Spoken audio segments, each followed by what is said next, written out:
सोचिए, 2 दशक यानी 20 साल, इतना वक्त जब मोहनदास गांधी ने दक्षिण अफ्रीका में गुजारा तो वो हमेशा के लिए बदल गए। आज हम उसी सफर को समझने की कोशिश करेंगे कि कैसे वो महात्मा बने। ये सवाल अक्सर उठता है ना, कि एक शर्मीला सा अपने करियर में स्ट्रगल कर रहा वकील अचानक से दुनिया बदलने वाला नेता कैसे बन गया। इसका जवाब मिलता है उनके शुरुआती दिनों में, जब एक ऐसी नौकरी जो देखने में तो बहुत मामूली लग रही थी, उनकी किस्मत की दिशा ही बदल देती है। देखिए, साल था 1893।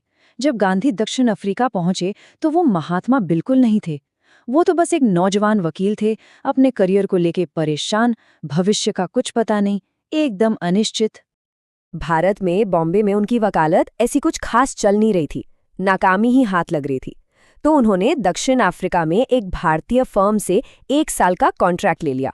उनके लिए ये बस एक अस्थायी असाइनमेंट था, एक छोटा सा पड़ाव, लेकिन किस्मत को तो कुछ और ही मंजूर था।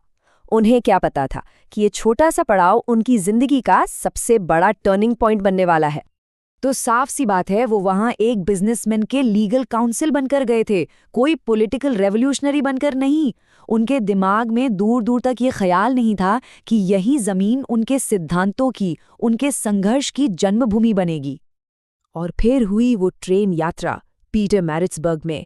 ये कोई मामूली सफर नहीं था, ये वो घटना थी जिसने गांधी को अंदर तक झंझोड़ कर रख दिया और उन्हें अन्याय के खिलाफ एक बिल्कुल नए रास्ते पर लाकर खड़ा कर दिया। कहानी कुछ यूं है कि वो प्रेटोरिया जा रहे थे, फर्स्ट क्लास कंपार्टमेंट में बैठे थे, और हाँ, उनके पास एक वैध टिकट भी था। लेकिन उस वक्त के दक्षिण अफ्रीका में बस टिकट होना काफी नहीं था।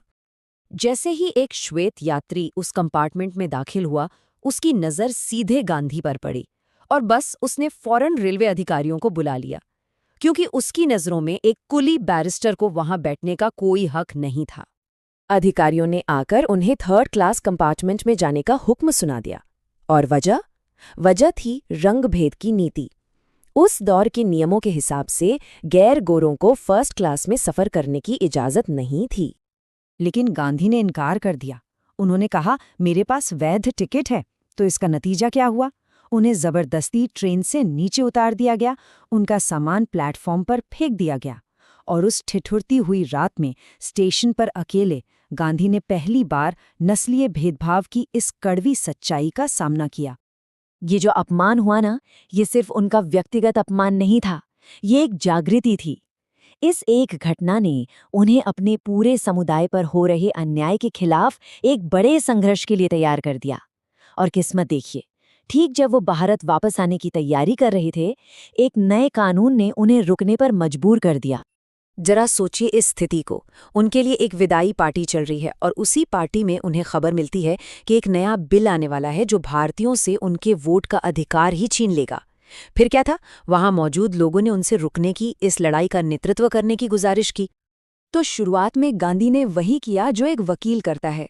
उन्होंने ब्रिटिश न्याय व्यवस्था पर पूरा भरोसा दिखाया। लगभग 10 साल तक वो याचिकाएं लिखते रहे, हजारों हस्ताक्षर इकट्ठा करते रहे, ब्रिटिश अधिकारियों को अपीलें भेजते रहे, इस उम्मीद में कि साम्राज्य उनकी बात सुनेगा, न्याय करेगा। लेकिन जब सालों की मेहनत के बाद भी हाथ सिर्फ निराशा लगी, तब उन्हें एहसास हुआ कि सिर्फ अपील करने से, सिर्फ शब्दों से अब काम नहीं चलने वाला। और उदारवादी तरीकों की इसी नाकामी से जन्म हुआ एक नए, एकदम क्रांतिकारी विचार का। यहीं से शुरुआत हुई सत्याग्रह की, एक ऐसा दर्शन जिसने आगे चलकर दुनिया को बदल कर रख दिया। ये एक बहुत बड़ा वैचारिक बदलाव था। समझिए, अब वो न्याय के लिए अपील नहीं कर रहे थे, भीख नहीं मांग रहे थे, बल्कि सक्रिय और अहिंसक तरीके से अपना हक मांग रहे थे, उस पर दावा कर रहे थे। ये सफर था मनाने से मजबूर करने तक का। देखिए, सत्याग्रह का मतलब चुपचाप सहना बिल्कुल नहीं था।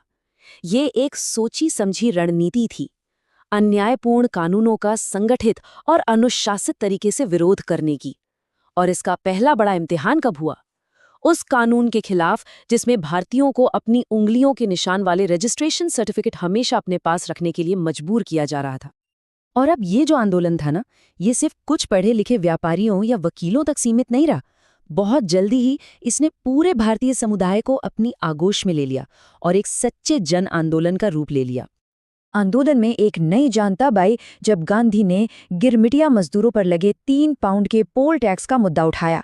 ये 3 पाउंड उन गरीब मजदूरों के लिए एक बहुत बहुत बड़ा बोझ था और इस अन्याय के खिलाफ हजारों की संख्या में वो इस संघर्ष का हिस्सा बन गए।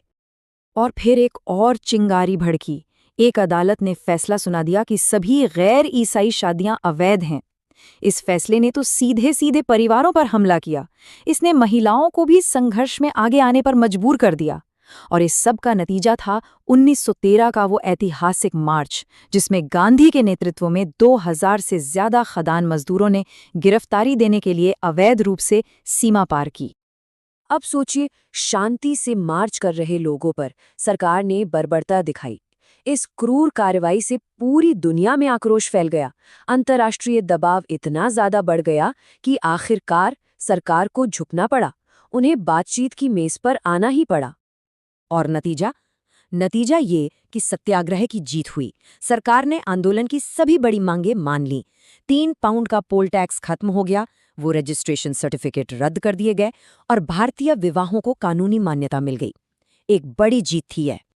तो देखिए, 1893 में जो शख्स एक वकील बनके दक्षिण अफ्रीका गया था, वो 1915 में सिर्फ एक वकील बनके नहीं लौटा, बल्कि एक राष्ट्रीय नायक, एक नेता बनकर लौटा। दक्षिण अफ्रीका में उन्होंने सिर्फ एक विविध समुदाय का नेतृत्व करना नहीं सीखा, बल्कि अहिंसक प्रतिरोध का वो शक्तिशाली हथियार भी तैयार कर लिया था, जिसे दुनिया ने सत्याग्रह के नाम से जाना। गांधी ने अपना हथियार दक्षिण अफ्रीका की जमीन पर तैयार कर लिया था। लेकिन अब सबसे बड़ा सवाल ये था कि जब वो इस हथियार को अपने घर यानी भारत वापस लाएंगे, तब क्या होगा? वो शर्मीला वकील अब अस्तित्व में नहीं था। उसकी जगह ले ली थी एक महात्मा ने, एक ऐसी महान आत्मा ने जो अब भारत की आज़ादी की सबसे बड़ी लड़ाई के लिए बिल्कुल तैयार थी।